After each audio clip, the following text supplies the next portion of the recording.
할렐루야. 네, 여러분 너무 사랑하고 축복합니다.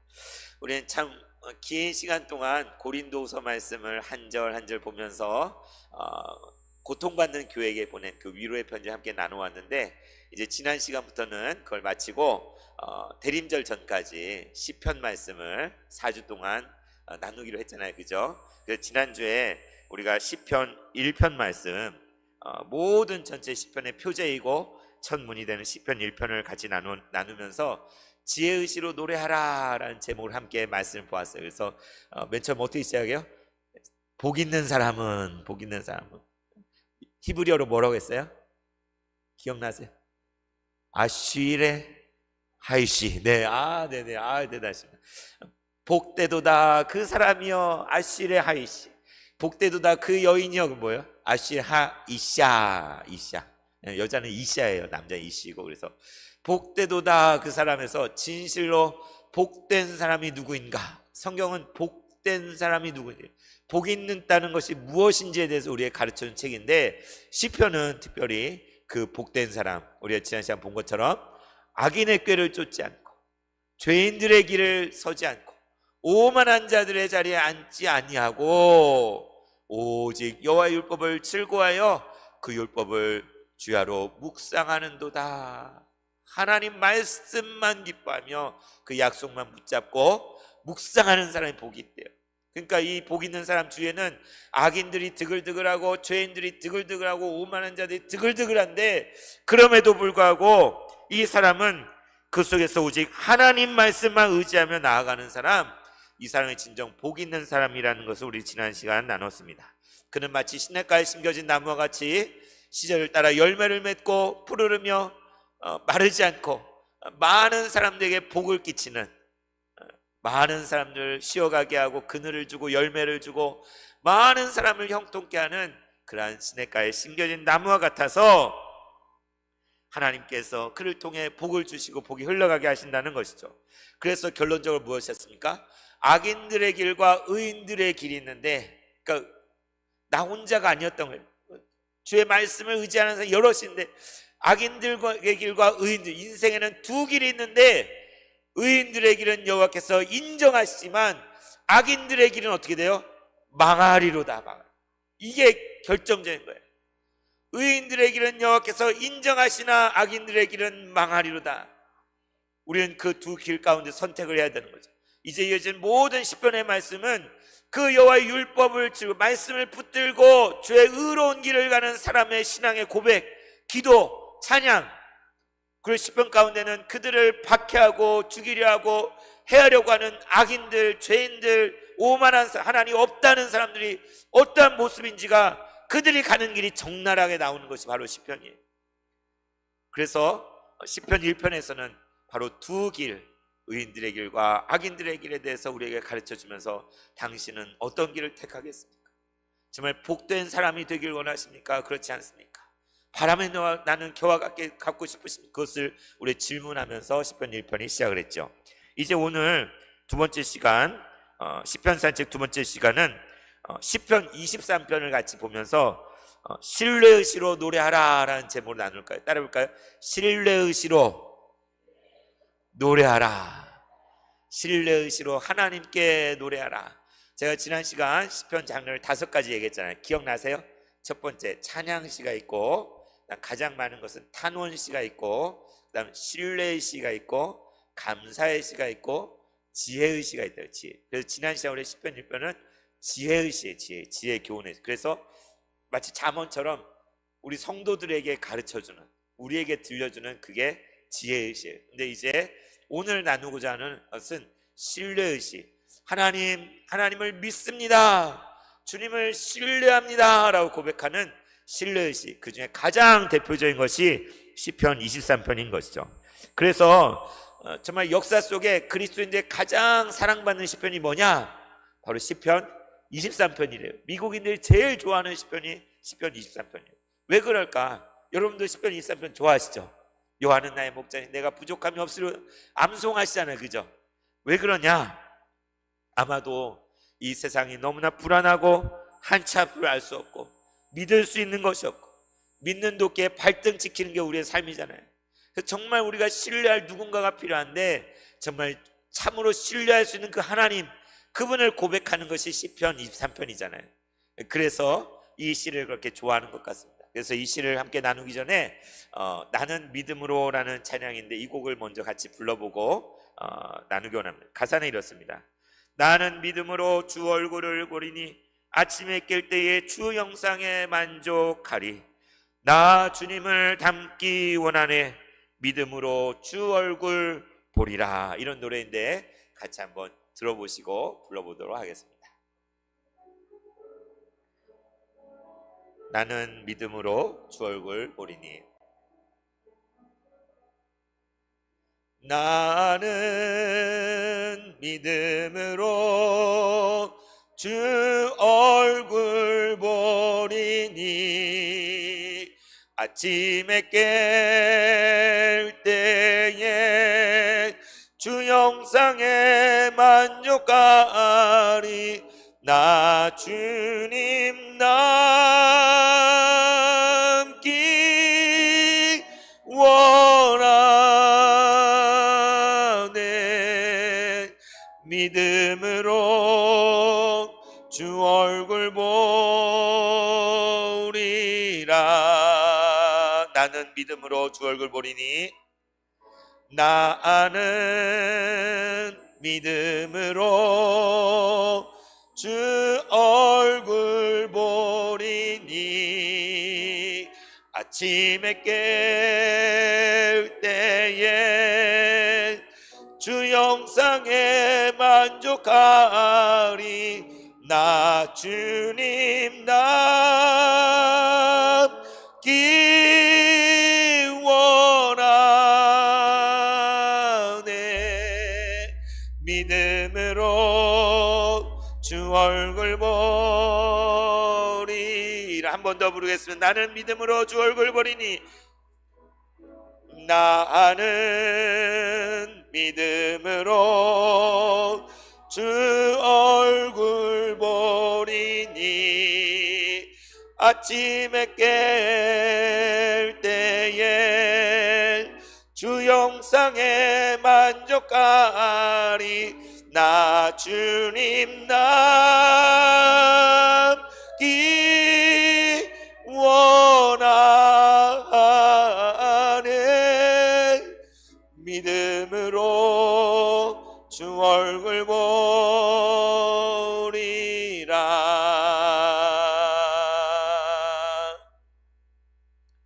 믿음으로 주 얼굴 보리라. 여러분, 하나님의 얼굴이 보이시나요? 영신 하나님, 우리 눈에 보이지 않잖아요. 우리가 믿음의 눈을 들어 그분을 바라볼 때에 이곳에 주님이 계신 것을 우리가 느끼고 그분의 얼굴을 믿음으로 우리는 볼 수 있는 것이죠. 아침에 깰 때에 주님의 형상에 나는 만족할 것입니다. 나 오직 주님만을 닮기 원합니다. 믿음으로 주의 얼굴을 보게 하여 주시옵소서. 이것이 우리 모두의 고백이기를 원합니다. 이게 하나의 하나의 신뢰시인데, 오늘 시편 23편 우리가 함께 나누기 원하는데, 먼저 맨 앞에 보면 다윗의 시라고, 다윗의 시, 이 표제라고 그러죠, 그죠? 조그만 글씨로 다윗의 시, 따를까 다윗의 시. 네, 시편은 정말 거의 반절 이상이 다윗의 시예요. 다윗이 그렇게 시를 많이 지었나 싶은데, 다윗은 목동이었고 위대한 장군이었고 또 왕이었잖아요, 그죠? 그런데 동시에 다윗은 시인이고 음악가였어요. 가수였어요, 가수. 그래서 수많은 시편을 지었는데 다 하나님을 향한 기도와 찬양과 그런 고백을 담은 시편. 그래서 정말 멋진 사람인 것 같아요. 근데 그냥 뭐 하늘에서 뚝 떨어진 시편을 친 게 아니라 자기의 삶의 고백을 가지고 힘든 고통의 상황 가운데, 어려운 가운데 기도의 시편을 짓고, 또 하나님께 믿음의 시편을 짓고 찬양의 시편을 짓고, 그렇게 시편을 지면 저와 여러분도 시편을 지을 수 있어요, 없어요? 있어요. 우리도 기도 가운데 우리가 기도하는 것이 한 편의 시요, 우리가 부르는 노래가 하나님께 드려지는 시편인 것입니다. 우리도 성경에 기록되지는 않았지만 이 시편을 써내려가고 하나님께 고백하는 거예요. 그래서 이 시편 23편은 다윗의 시라, 다윗의 시, 이게 표제입니다. 그렇기 때문에 이 시편의 23편에 고백하는 것은 1차적으로 누가 고백하는 거야? 다윗이 자기의 삶을 돌아보면서 자기의 삶 속의 체험을 통하여서 그의 모든 그 삶에 그것이 녹아져 있는 것이 이 시편인 거예요. 그죠? 그래서 이제 시편 23편 1절 말씀 같이 한번 읽어보도록 하겠습니다. 시작. 여호와는 나의 목자시니 내게 부족함이 없으리로다. 아멘. 할렐루야. 우리가 너무나 잘 아는 구절이죠. 여호와는 나의 목자이십니다. 그래서 나에게는 부족함이 없습니다 라고 다윗은 말하고 있어요. 자, 성경은 항상 하나님은 누구신가, 하나님은 어떤 분인가 라는 걸 우리에게 계시하는 책이 성경이에요. 다른 데서는 하나님을 알 수가 없어요. 우리가 말씀을 통해 하나님이 이런 분이시구나, 하나님 천지 만물을 지으신 하나님이시구나, 하나님 위대하신 분이시구나, 우리 성경을 통해 보게 되는데, 오늘 이 23편을 통해 우리가 알려준 것은 하나님은 누구시냐 했을 때 다윗은 뭐라고 고백하냐? 하나님은 나의 목자가 되십니다. 하나님은 나의 목자가 되십니다. 여러분, 다윗이 왜 이렇게 고백을 했을까요? 그가 목동 생활을 했잖아요. 어릴 때 형들 다 있을 때 막내 동생 혼자 들에서 양을 찌고 있던 목동이었잖아요. 양을 돌보고 새끼 양을 돌보고 불 뜯는 데로 가고 그걸 체험했던 체험, 양을 돌보는 그 체험을 뼈저리게 알고 있는 그 다윗은 하나님 어떤 분이냐, 내 인생에 하나님 어떤 분인가 했을 때 그분은 나의 목자십니다. 나는 그분의 양입니다. 이게 바로 다윗의 고백인 거죠. 여기서 중요한 게 나의 목자, 나의 목자. 누구 다른 사람의 목자, 그게 아니라 하나님은 나의 목자시다. 여러분, 하나님을 어떻게 생각하십니까? 하나님을 어떻게 알고 계십니까? 저 멀리 떨어져 계신 분, 나와 차원이 다른 곳에 계신 분, 일주일에 어쩌다 한두 번 찾는 그런 분이 하나님이십니까? 아니면 여러분의 삶 가운데 나의 목자, 나의 삶을 인도하시는 분, 나를 지키시고 붙드시는 분, 당신은 나의 목자십니다. 이것이 여러분의 고백입니까? 다윗은 지금 이 비유를 통하여 하나님은 나의 목자, 여러 다른 것 다 소용없어요. 하나님은 나의 목자, 이 고백을 하고, 여러분, 우리 세봉천 교회를 이끄시고 인도하시는 분이 누굽니까? 목사입니까? 다른 누구입니까? 하나님께서 우리 교회의 목자 되심을 줄 믿습니다. 하나님께서 저와 여러분 인생의 참된 목자이심을 믿으시기를 바랍니다. 다윗처럼 하나님 당신은 나의 목자이십니다 라고 우리도 고백할 수 있으면 좋겠어요. 그래서 다윗은 하나님은 나의 목자이시니 나에겐 부족한 게 없습니다 라고 말하는 거예요. 참 부럽지 않아요? 부족한 게 없대요. 여러분, 부족한 거 있으세요, 없으세요? 부족한 거 없는 분 손 들어보세요. 여기 한 분도 안 계시죠? 아니, 세상에는 부족한 거 없이 사는 사람도 있는 것 같아요. 돈이 막 차고 넘쳐가지고 먹고 싶은 거 먹고 사고 싶은 거 사고 하고 싶은 거 하고 그냥 하루에도 몇 억씩 치를 수도 있고, 막 부족한 게 없이 태어날 때 그런 걸 뭐래요? 금수저를 물고 태어나가지고 떵떵거리고 사는, 하나도 부족하지 않은, 그리고 또 어떤 사람은 정말 뛰어나가지고 그 삶이 부족한 게 없고 경력이나 생애가 정말 다른 사람 비교할 때 정말 부러운 그런 사람도 있을 수 있잖아요. 부족함이 없는 사람인가. 그에 비하면 우리는 어떻습니까?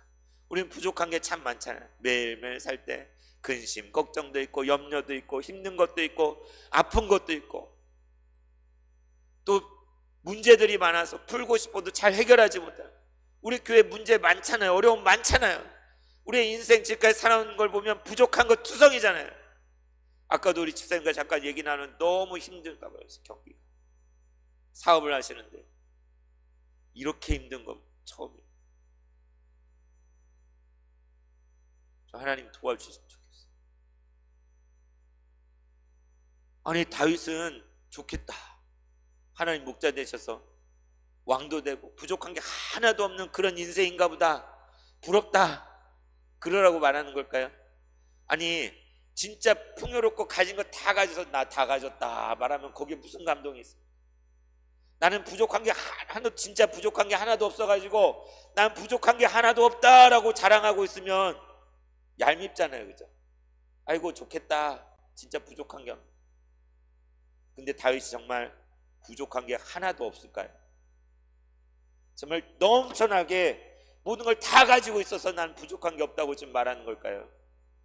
여러분, 다윗도 저 여러분과 똑같죠. 어쩌면 저 여러분보다 더 큰 고난과 궁핍과 어려움을 겪은 사람이 다윗이에요. 그가 어땠습니까? 그는 8째 아들 7째 아들 막내로 태어나서 양을 쳤어요. 그러다가 거인 골리앗을 쓰러뜨려 영웅이 됐어요. 왕의 사위까지 됐어요. 엄청나게 출세를 했잖아요. 그런데 어떻게 됐어요? 사울왕의 미움을 받아서 죽이려고. 잘못한 것도 없는데 도망가야 됐잖아요. 이리저리 도망다니다가 어떤 때는 미친 척을 해야 됐잖아요. 정신 나간 사람인처럼 쇼도해야 됐잖아요. 동쪽으로 가면 서쪽으로, 서쪽으로 가면 동쪽으로, 바로 손만 뻗으면 잡힐 만한 그런 거리에서 이리 도망다니고 저리 도망자의 신세로, 아니 잘못을 해서 도망다니면 그나마 잘못도 없는데 억울하게 도망다니는 신세였던 게 다윗이잖아요. 그런 고통을 겪고 그런 어려움들을 겪은 다윗이잖아요. 그런 놀라운 것은 그럼에도 불구하고 그런 상황 가운데 여호와께서 나의 목자이시니 나에게는 부족함이 없습니다. 이게 성도의 고백입니다. 내가 막 차고 넘쳐서 부족한 게 없네요 말하는 게 성도의 고백이 아니라, 현실은 아프고 고통스럽고 문제가 많고 질곡과 같은 고통 가운데 몸부림치고 있지만 그럼에도 불구하고 주님이 나의 목자시니 나는 부족하지 않습니다 라고 말하는 게 성도의 고백입니다.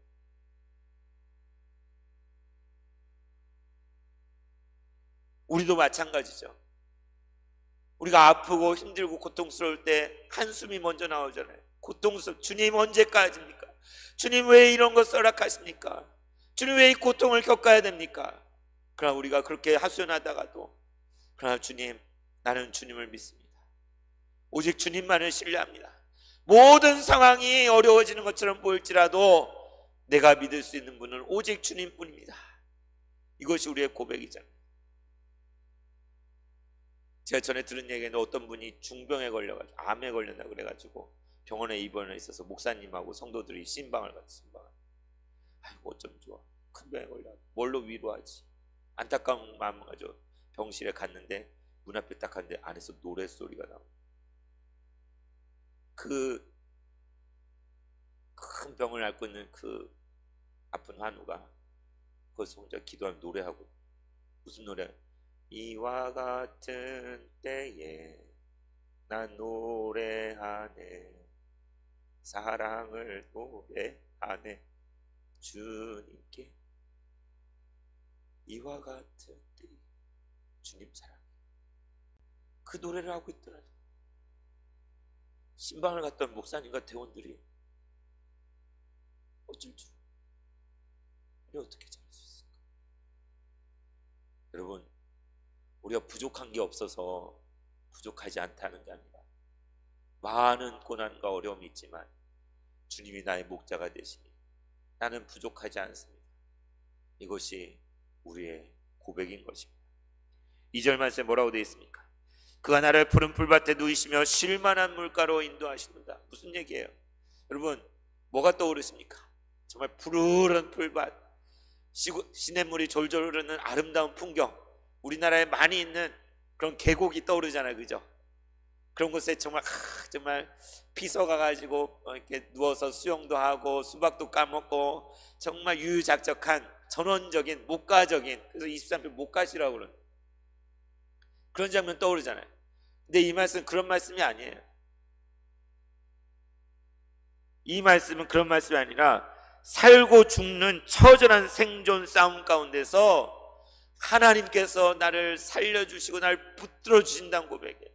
여러분, 이스라엘 땅은 우리나라처럼 물이 풍성한 땅이 아니에요. 풀이 많이 난 땅이 아니에요. 목축을 해도 풀이 없으면 양떼는 다 죽어요.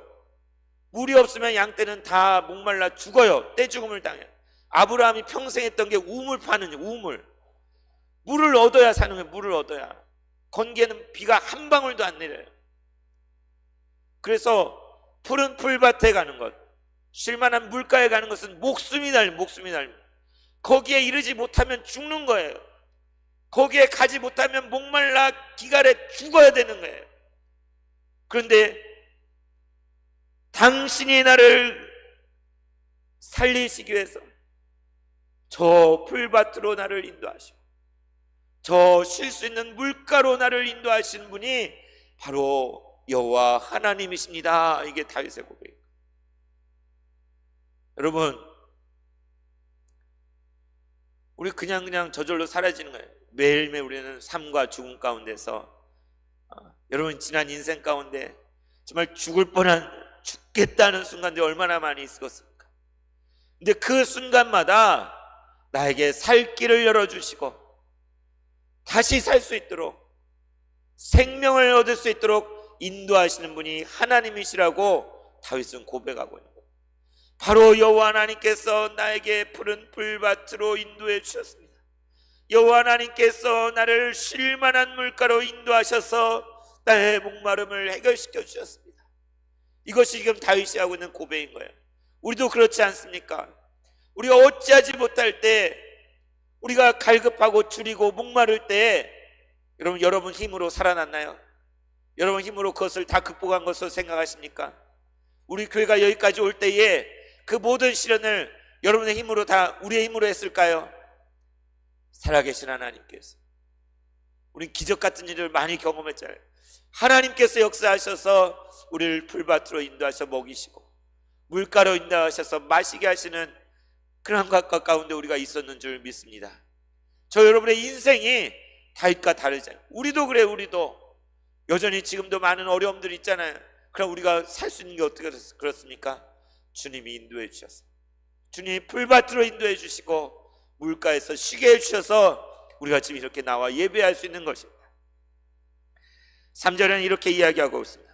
내 영혼을 소생시키시고 자기 이름을 위하여 의의 길로 인도하시는도다. 뭐라고요? 나의 영혼을 소생이 뭔 소생? 거의 죽었다가 다시 살아나는 게 소생이잖아요. 죽은 줄 알았어요. 그런데 살아났어요. 이게 소생이에요. 그 말은 지금 다윗이 뭘 경험해? 내 영혼이 죽을 지경, 죽음과 한 걸음만 떨어진 그 지경까지 떨어졌다는 거예요. 절망적이고 도저히 깜깜하고 소망이 없는 그 나라에까지 떨어져서 아무 소망이 없는 절망스러운 상황 가운데 있었는데 내 힘으로는 일어날 수 없어요. 내 힘으로는 그것을 빠져나올 수 없는데 나의 영혼 가운데 누가 빛을 비춰주셔요? 하나님께서 빛을 비춰주시고 하나님께서 심폐소생술을 해주셔서 나는 숨이 막혀서 숨을 쉴 수 없는 그렇게 누워있는데 누군가 나의 심장을 봤어요. 내 심폐소생을 해서 다시 숨이 터져나오게 한다는. 누가 그래요? 하나님께서 내 영혼을 소생시켜 주셨어요. 이게 다윗의 고백인 거예요. 하나님께서 나의 영혼을, 죽었던 내 영혼을 다시 살려주시고, 그리고 어떻게 했다는 거예요? 자기의 이름을 위하여 의의 길로 인도하셨도다.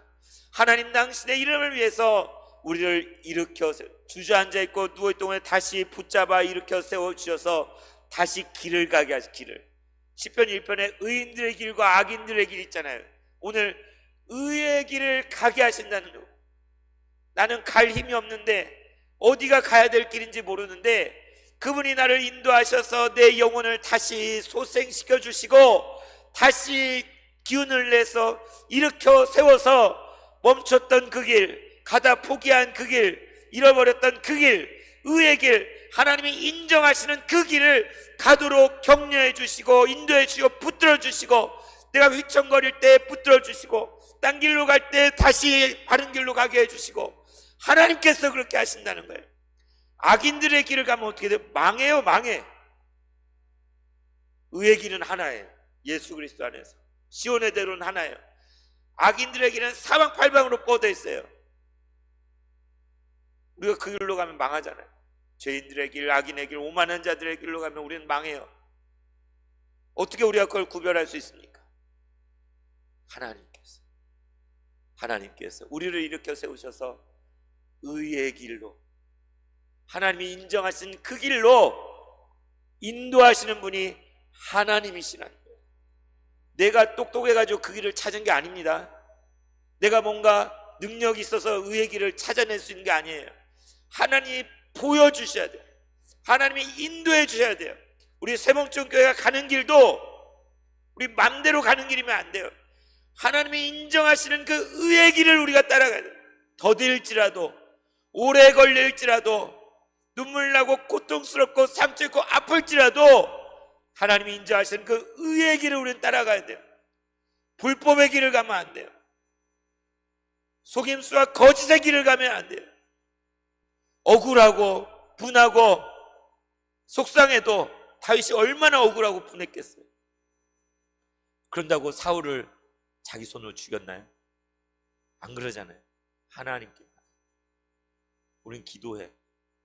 하나님이 역사하시다. 하나님이 역사하시다. 우리 의의 길을 가요. 의의 길을. 그 길을 인도하시는 분은 바로 하나님이란 거죠. 다윗의 고백 4절 말씀 같이 읽겠습니다. 시작. 내가 사망의 음침한 골짜기로 다닐지라도 해를 두려워하지 않을 것은 주께서 나와 함께 하심이라. 주의 지팡이와 막대기가 나를 안위하시나이다. 아멘.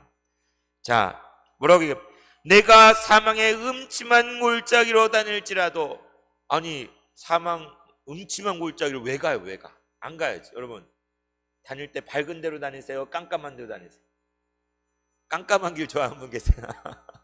위험하잖아요. 다칠 수도 있고 넘어질 수 있고. 아니, 안 가면 되지 왜 사망의 음침한 길로 간다고 그래? 그럴 수 있는데 이스라엘의 지형을, 이스라엘 예루살렘과 거긴 다 산지예요. 산지. 그리고 그 산에서 내려오면 네게브나 광야, 이렇게 평야 지역, 넓은 이렇게 평평한 지역이 있어요. 그 산과 평평한 지역 사이는 골짜기예요. 골짜기. 그런데 목축을 하다 보면 철을 따라 풀이 있는 곳을 따라 이동을 해야 돼. 이동을. 한 곳에만, 여기서 풀 다 먹어버렸어요. 풀이 있는 곳을 찾아가야 되잖아요. 그래서 산으로 갔다가 내려왔다가 주기적으로 이동을 해야 되는데, 그러면 골짜기를 지나가요. 골짜기. 근데 거기는 무시무시한 골짜기. 강도들이 숨어 있어요. 이리들이 있어요. 양들을 해칠 그러한 것들이 우글우글한 데가 사망의 음침한 거죠. 근데 거기를 통과 안 하면 좋겠잖아요. 그냥 다른 데로 돌아갈 길이 있으면 좋겠잖아요. 그런데 통과해야 돼. 푸른 풀밭으로 가기 위해서는, 쉴만한 물가로 가기 위해서는, 하나님이 우리를 인도하시는 그 의의 길을 가기 위해서는 이 사망의 음침한 골짜기, 너무나 무시무시한 그 골짜기를 통과할 수밖에 없는 거예요. 목숨을 걸고 통과해야 돼요. 놀라운 것은 내가 사망의 음침한 골짜기로 다닐지라도 해를 두려워하지 않습니다. 아니, 어떻게 강도떼들이 있는데, 활시를 겨누고 숨어 있는데, 악인들이 이리떼가 늑대가 양들을 집어삼키려고 벼르고 있는데 어떻게 해를 당하지 않을 수 있느냐? 왜 그래요? 주께서 나와 함께 하십니다. 여기 미묘한 변화가 있습니다. 1절 3절은 여호와는 나요. 그러니까 3인칭이에요. 그가. 여기 주는 제가 찾아보지 않았지만 당신이, 그럴 가능성이 있고, 시편에 많은 부분에 유아, 당신이 이렇게 하십니다. 기도잖아요. 찬양이잖아요. 당신께서 이렇게 하십니다. 그런 거를 우리 성경에 너라고 할 수도 없고, 당신이라고 쓰기도 옛날엔 그렇고, 그러니까 주로 번역, 주로. 그러니까 이거 뭐냐면, 그러니까 내가 사망의 음침한 골짜기로 다닐지 해를 두려워하지 않습니다. 그 이유는 당신이 나와 함께 하시기 때문입니다. 이 얘기를 하고 있는 거예요. 하나님, 당신이 나와 함께 하시잖아요. 당신이 나의 목자되어 나를 지켜주고 계시잖아요. 그래서 나는 두렵지 않습니다. 나를 해를 당하지 않을 줄 나는 믿습니다라고 말하는 거예요. 주의 지팡이, 당신의 지팡이와 막대기가 나를 안위하십니다. 목자가 양을 칠 때 지팡이와 막대기가 있어요. 이게 용어가 다른데, 하나는 양떼를 바른 길로 가도록 보호하는 것이고, 하나는 늑대나 그런 사나운 짐승을 쫓는 용도예요. 두 가지가 다 필요한 거예요. 다윗은 목동이었잖아요. 자기가 쓰던 것들이에요. 딱 그게 내 모습이다라는, 내 모습. 내가 하나의 양, 어디로 갈지 모르는 나는 양 같은 존재인데, 하나님이 나의 목자가 되셔서, 당신이 나의 목자가 되셔서 내가 엉뚱한 길로 가면 바른 길로 가도록 다시 이렇게 안내를 해주시고, 뭔가 사나운 짐승이 나를 해치려면 그걸 내쫓아 주시고, 나와 늘 내 곁에 꼭 붙어 계시니까 나는 사망의 음침한 골짜기를 가도 해를 당하지 걱정하지 않습니다 라고 말합니다. 하나님께서 나와 God with us, 임마누엘의 하나님, 우리와 함께 하신 하나님. 여러분, 우리가 가는 이 길을, 우리 인생의 길을, 우리 공동체가 나아가는 길을 하나님 없이 우리끼리 간다면 이건 무시무시한 도전이에요. 무시무시한, 이거는 큰일 날 일. 우리의 인생에서, 우리의 가정에서, 우리의 일터에서, 우리의 공동체에서 하나님과 함께 가지 않고 내가 그냥 길을 찾아가면 낭떠러지에 낭떠러지. 요 양은 진짜 멍청해. 양은 멍청해가지고 길을 못 찾아요. 길을.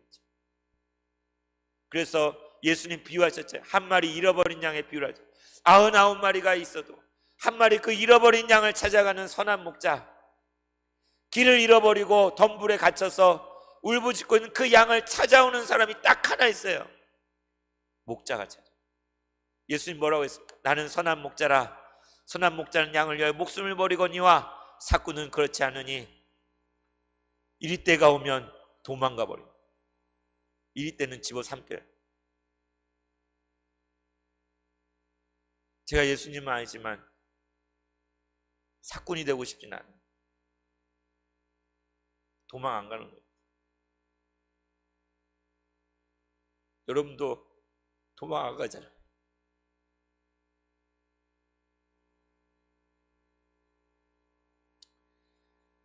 근데 주님은 우리를 위해서 선한 목자는 양을 위해 목숨을 버린다 했는데, 우리를 위해 자기의 물과 피를 다 쏟으시고 십자가에 달려 죽으시기까지 우리를 사랑하시고 우리를 살리신 분이 바로 예수님 아닙니까? 그분이 정말 우리의 선한 목자가 되지 않습니까?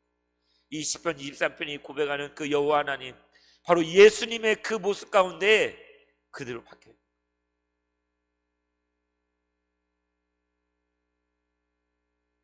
나와 함께 하신 하나님, 임마누엘의 하나님, 우리는 그분과 함께 꼭 붙어 있어야 돼.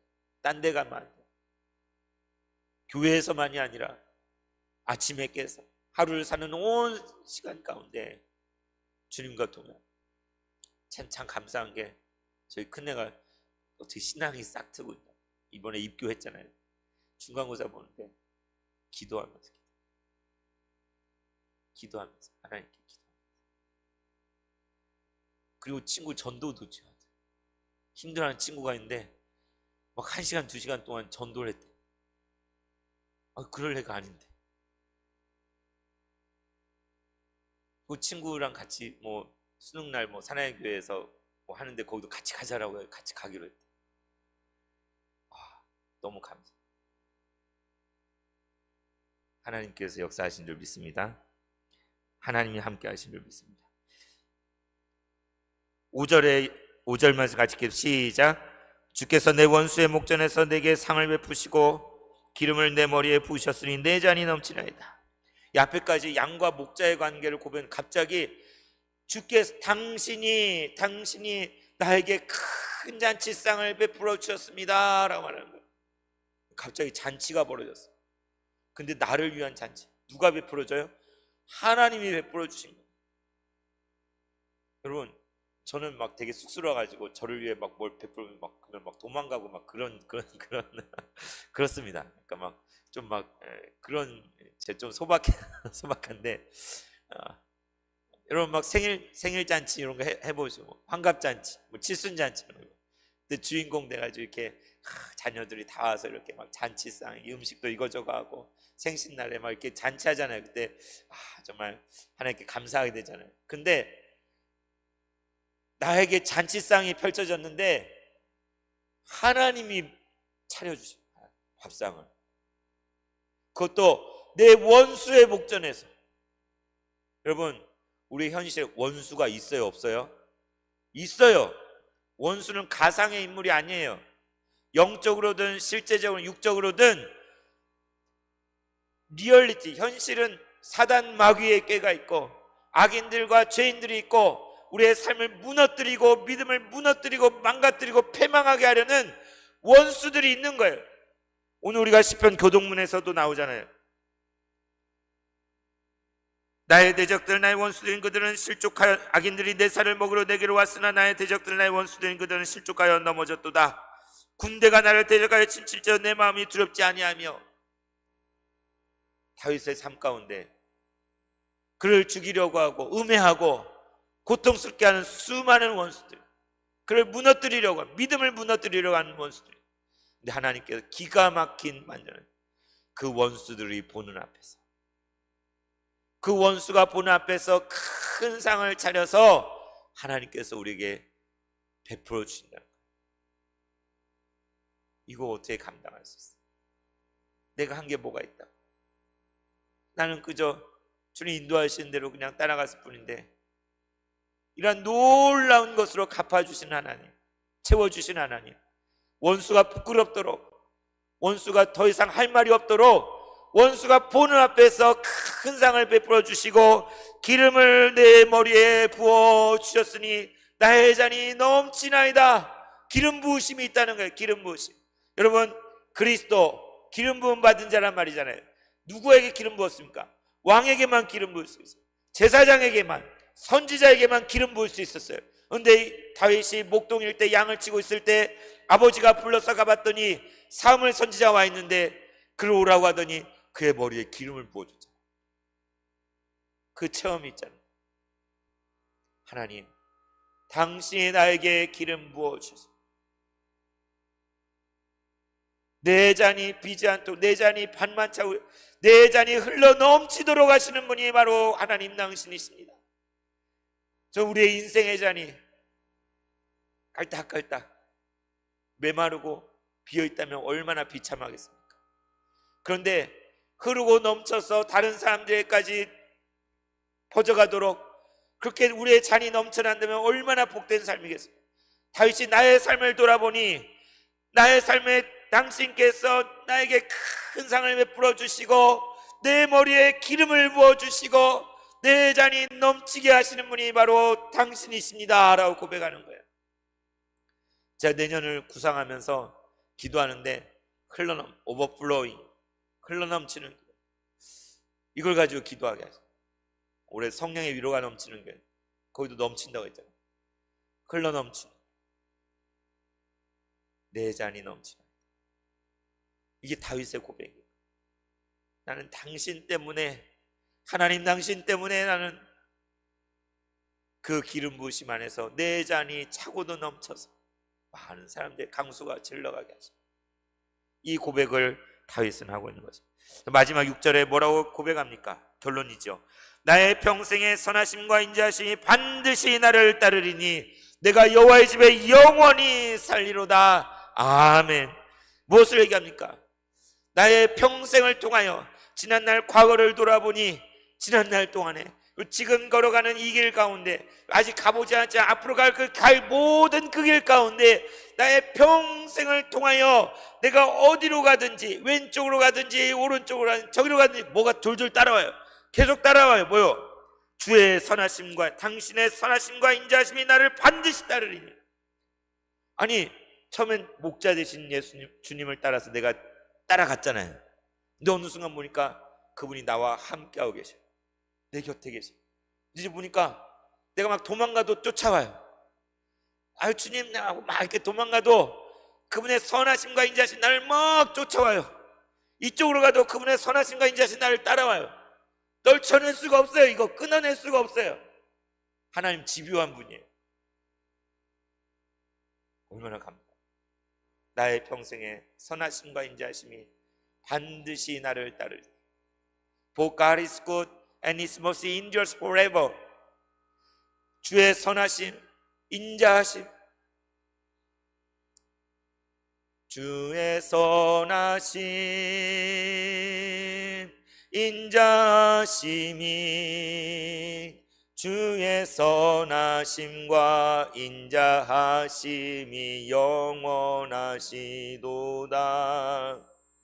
주의 선하심, 그 인자하심이 반드시 나를 따르리니 내가 여호와의 집에 영원히 살 것입니다. 지금은 목자를 따라서 이리저리 이동하고 있죠. 풀을 찾아서 물가를 찾았다. 그러나 영원히 안식할 집이 필요한 겁니다. 영원한 안식처, 바로 여호와의 집, 주님이 계신 그 품에 우리가 영원히 살게 될 것입니다. 이것이 다윗의 고백입니다. 이 시편 23편은 다윗의 인생을 담아놓은, 그의 삶의 모든 것을 담아놓은, 엑기스를 담아놓은 것 시편 23편이에요. 마찬가지로 저와 여러분의 고백인 것입니다. 하나님을 믿는다고 그 어떤 고난과, 지난 날부터 고난과 어려움과 힘든 일 가운데서도 하나님이 내 손을 놓지 않으시고 날 붙드시고 인도하신 그 주님을 신뢰합니다. 주님은 나의 목자가 되십니다. 주님께서 나의 부족함이 없게 하시는 분이 주님이시여, 물밭으로 쉴 만한 물가로 인도하시는 분이 주님이시여, 사망하에 묻지한 골짜기에서도 나를 해를 당하지 않게 하시는 분이 주님이시여, 내 영혼을 소멸시켜서 의의 길을 가게 하시는 분이 주님이시여, 내게 상을 베풀어 주시고 기름을 부어 주시고 내 잔이 넘치게 하시는 분이 주님이시여, 그 선하심과 인자심을 말미암아 영원히 그 집에 살게 하신 분이 당신이십니다. 주님을 믿습니다. 이게 다윗의 고백이요, 오늘 살아가는 저 여러분의 고백인 것이죠. 여러분 어떻게 고백하시겠습니까? 여러분 주님을 신뢰하고 믿지 않습니까? 여러분 의지하잖아요. 여러분은 어떤 시를 가지고 고백하십니까? 여러분 각자의 시편을 한번 써보세요. 우리의 믿음의 고백으로 나는 주님을 믿습니다, 그 고백의 시를 한 편씩 써보시길 바랍니다. 말씀을 맺겠습니다. 시편 1편에서 복 있는 사람은 하나님의 말씀으로 사는 사람이었어요. 그 복 있는 사람, 하나님 말씀만 즐거워 기뻐하는 그 사람은 오늘 시편 23편에서 보니 어떤 환난, 어떤 고난에도 불구하고 그 말씀하시는 신실하신 하나님만 의지하는 사람인 것이죠. 우리가 수요일마다 믿음의 여정으로 아브라함의 인생을 살펴보고 있는데, 우리가 그걸 통해 하나님을 어떻게 체험하는지, 하나님의 살아 역사하시고 어떻게 경험하게 됐는지 믿음의 여정을 사는가, 우리는 그 하나님을 오늘도 신뢰합니다. 어디든지 나를 인도하시는 그분은 우리가 신뢰할 수 있는 분이요, 믿을 수 있는 분이에요. 신실하신 하나님께서 저 여러분과 함께 계심을 믿습니다. 우리 새봉천교회와 함께함을 믿습니다. 오직 그분을 신뢰하며 믿음으로 나아갈 때 우리는 그 어떤 것도 두려워할 필요가 없습니다. 아까 우리가 불렀던 찬양, 나는 믿음으로 주의 얼굴을 보리니 아침에 깰 때에 주 형상에 만족하리. 다시 한번 고백하고 기도하도록 하겠습니다. 믿음으로 주의 얼굴을 바라봅시다. 나는 믿음으로 주 얼굴 보리니 아침에 깰 때에 주 형상에 만족하리. 나 주님 남기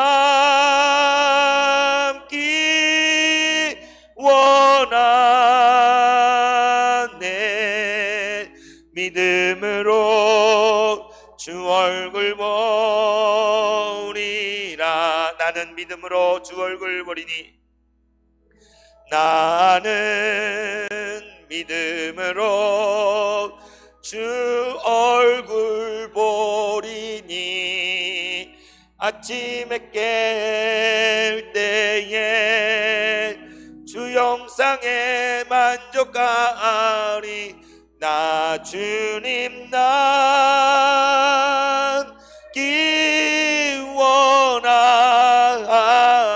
원하네. 믿음으로 주 얼굴 보리라. 믿음으로 주 얼굴, 믿음으로 주 얼굴 보리라.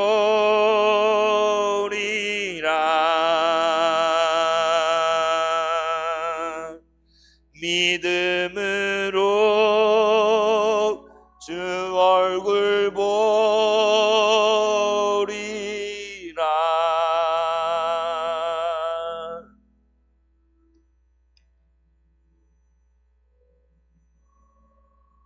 우리의 선한 목자가 되시는 하나님,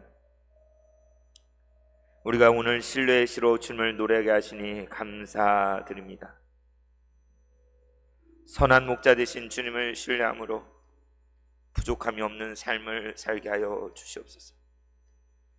우리를 푸른 풀밭으로 인도하여 먹이시고 쉴만한 물가로 인도하여 마시게 하시는 주님을 의지합니다.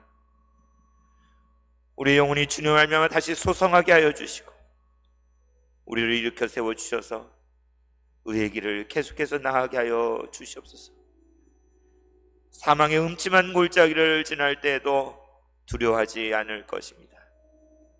나의 원수 앞에서 큰 상을 차려주시는 주여, 그 선하심과 인자하심으로 영원히 우리를 따르게 하시는 주님을 신뢰합니다. 주여 함께하여 주시옵소서.